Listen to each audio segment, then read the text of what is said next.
Good day, the viewers. Today we are going to look at chapter 2 of our project writing. Chapter 2 of our project writing has to do with our literature review. Now, practically, our literature review has to be divided into three.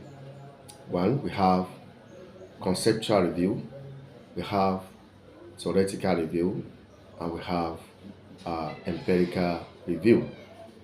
Under this conceptual review, which is the first one, we are expected to define some of the terms, to explain some of the terms, most especially that we have used in our chapter 1 in the definition of terms.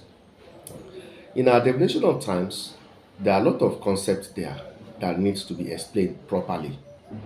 Under this conceptual review, we are free to use definition.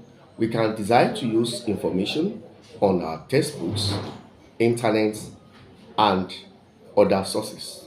But here, we are expected to explain conceptually. Here, there is going to be some numbering which we start from 2.1.1. That 2.1.1 will contain a concept that needs to be explained. 2.1.2 will contain another concept. 2.1.3 will contain another concept. All these concepts will have a conceptual relationship with our dependent variable, which is the phenomenon that we are trying to resolve. Two, we are moving to theoretical review, which is the second stage.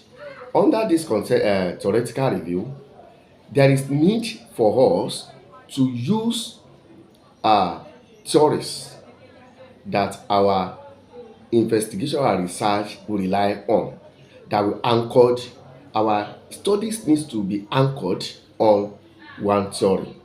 Here we are at liberty to use 1, 2, 3, 4 theories. It depends on our study.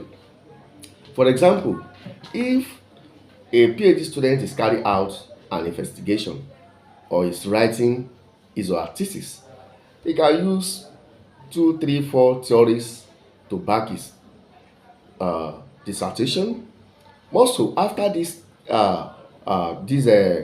theoretical review will contain 2.2.1, that is a theory. Then 2.2.2, that's another theory. 2.2.3, also another theory. After we might have review theoretically, then we now move down to what is called empirical review. Normally, the studies that we are carrying out, some researchers have done some things relating to these present studies. So, in their own findings, we are going to review some of their studies empirically. That is, when you are talking about empirical review, it simply means that you are comprehensively looking at their results, their findings. So we now begin to bring in some of these their results, their findings, to back your own present studies.